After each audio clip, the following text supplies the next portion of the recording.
옛날 한옛날에 일본 오사카 어느 마을에 시바견처럼 귀여운 여자아이가 태어났어요. 이름은 미나토자키 사나. 인구가 1억 2천 명이 넘는 일본에서도 약 280명뿐인 희귀성씨로 태어난 사나는 어릴 때부터 가만히 있지 못하고 덜렁대는 실수투성이인 아이였어요. 하지만 심하게 넘어져도 전혀 울지 않고 벌떡 일어나서 엄마에게 달려가 과자를 달라고 하는 씩씩한 아이였죠. 어릴 때 거의 할머니와 살았던 사나는 어느 날 할머니와 함께 TV를 보고 있었어요. 우리나라의 전국 노래자랑과 비슷한 일본의 노래방 대회를 보는 중이었죠. TV를 보던 할머니가 사나를 보며 이렇게 말했어요. 우리 사나도 저런 데 나오면 참 좋겠는데. 그러자 사나는 어린 마음에 할머니를 기쁘게 해드리고 싶어서 나도 나갈게요 라며 할머니와 약속을 했답니다. 그래 할머니, 내가 여기 나가서 내가 춤추고 놀라 할게. 이런 이야기를 할머니와 계속하다 보니 어린 마음에 별 생각 없이 했던 대답은 사나의 마음속에서 점점 커져갔어요. 가수가 되고 싶다, 진짜 무대에 서고 싶다 라는 생각이 들게 되었죠. 그렇게 사나는 3년간 춤을 배우며 꿈을 이룰 준비를 했답니다.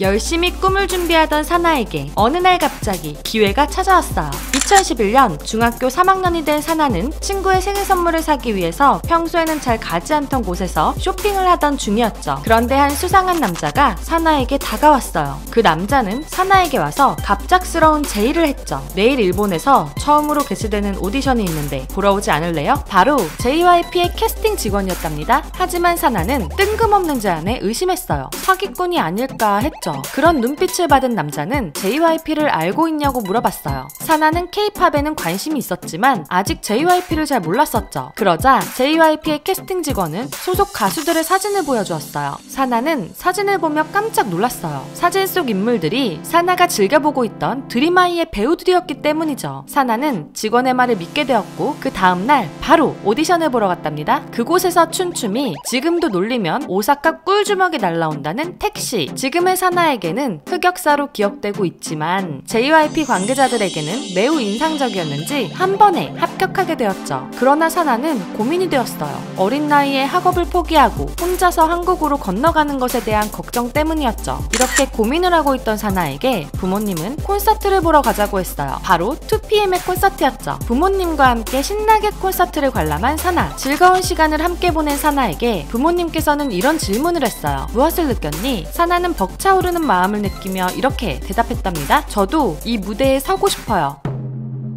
사나의 대답에 한국행을 흔쾌히 허락한 사나의 부모님. 그렇게 다음 해인 2012년 사나는 한국으로 건너와 꿈을 향한 도전을 시작하게 되었어요. 나중에 같은 멤버가 되는 모모와 함께였답니다. 하지만 한국어라고는 안녕하세요밖에 몰랐던 사나에게 타국에서의 첫 시작은 쉽지 않았어요. 활발하고 사교성도 좋은 사나였지만 언어의 장벽을 넘기가 쉽지 않았죠. 한국 연습생들이 한국어로 이야기하고 있으면 같이 공감하고 웃으며 대화하고 싶었지만 그러지 못하는 게 너무 힘들었어요. 그러나 사나는 좌절하지 않았어요. 열심히 한국어 공부를 해서 금방 일본인 연습생 중에서는 독보적인 한국어 실력을 터득했죠. 그러면서 데뷔를 위한 준비도 착실하게 해나갔어요. 처음에는 JYP의 첫 전원 일본인 걸그룹 프로젝트에 속해 있었죠. 모든 멤버가 일본인인 걸그룹으로 일본에서 데뷔를 할 예정이었답니다. 그래서 열심히 춤과 노래를 배우며 실력을 키우던 사나. 그러나 일본 팀의 리더였던 멤버가 탈퇴하게 되며 일본인 걸그룹 프로젝트가 흔들리기 시작했어요. 그렇게 데뷔가 힘들어지나 했는데 또 한 번의 기회가 사나에게 찾아오게 되었어요. JYP가 준비하던 차기 걸그룹 식스믹스의 자리가 생기게 된 것이었어요. 빈자리에 합류하게 되며 사나는 드디어 꿈에 가까워지게 되었다고 생각했답니다. 그러나 또 한 번 꿈이 좌절되었어요. 국가적인 참사와 일부 멤버들의 탈퇴, 방출로 인해 식스믹스마저 무산되어 버렸기 때문이죠. 그래도 회사에서는 사나를 갓세븐의 A 뮤직비디오, 2PM 준호의 Feel 뮤직비디오에 출연시키며 사나를 포기하지 않겠다는 모습을 보여주었지만 연속해서 무너지는 데뷔 프로젝트에 사나는 많이 지쳐있던 상태였어요. 그만두고 싶다는 생각에 체중 관리도 소홀히 하게 되었답니다. 이제 그만두려고.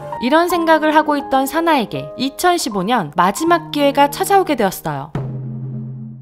JYP에서 걸그룹을 데뷔시키기 위해 만든 오디션 프로젝트 16. 사나는 16에 출연할 기회를 얻게 되었어요. 포기를 생각하던 사나에게는 마지막 기회라는 생각이 들었죠. 그래서 사나는 끝까지 후회 없이 열심히 하겠다는 각오로 참가하게 되었어요. 엉뚱하고 귀여운 매력과 훌륭한 실력, 그리고 반전 매력까지 보여주며 마지막 무대까지 가장 돋보였다는 박진영의 칭찬과 함께 결국 트와이스로 데뷔를 할 수 있었답니다. 끊임없이 도전하며 드디어 트와이스로 데뷔한 사나. 귀여운 외모와 엄청난 애교에 많은 팬들을 입덕시킨 입덕 요정이었어요. 하지만 사나의 매력은 그것뿐만은 아니었어요. 한국에서 연습생으로 힘든 연습을 하면서도 한국어와 한국 문화를 열심히 공부해 한국인보다 더 한국인 같은 반듯하고 예쁜 글씨와 한국어 실력으로 많은 사람들을 놀래켰어요. 16 첫 회에서 월남쌈 한국어 쿡방을 하며 채소가 유기농이 아닌데 괜찮으세요? 라며 한국어 개그를 하는가 하면 데뷔 후 슈퍼주니어의 키스터 라디오에서 자기소개를 유창하게 하는 걸 보며 DJ였던 려욱이 한국인인 줄 알고 이름이 이쁘다고 생각했는데 알고 보니 일본인이라서 놀랐던 일화도 있었죠.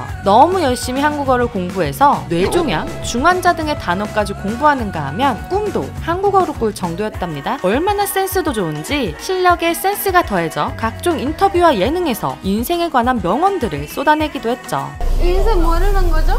인생 눈치랍니다. 인생에 한 번만 경험을 해보면 되는 것도 있는 것 같다고 생각이 들었어요. 와, 이 정도면 두유람보다 한국어 실력이 훨씬 나은데요? 트와이스 중에서 정연이와 함께 매운 음식을 잘 먹는 멤버로 불닭볶음면을 아무렇지도 않게 먹어 팬들을 놀래키기도 했어요. 어린 나이에 한국으로 넘어와 안녕하세요밖에 모르던 소녀가 한국 문화에 적응하려고 열심히 노력하는 이런 모습 때문에 원스들이 더 아끼고 사랑하게 되는 것이 아닐까요? 트와이스로 데뷔하여 치얼업의 샤샤샤, 낙낙의 낙낙, 라이키의 라이키 등 킬링 파트를 만들어내며 수많은 팬들을 입덕시킨 킬링 파트 요정 사나. 이뿐만 아니라 예능에 나가서도 독보적인 애교로 원스들의 마음을 녹여낸 사나는 치즈김밥 없었어. 자, 사나, 자! 사랑이 뭘까? 나는 오빠라 생각해. 잘했어요. 트와이스 멤버들 그리고 든든한 원스들과 함께 오래오래 행복하게 살고 있답니다. 전 진짜 원스랑 트와이스 멤버들 때문에 정말 너무 행복한 사람인 것 같아서 너무 감사하다는 말씀 드리고 싶었어요. 감사합니다.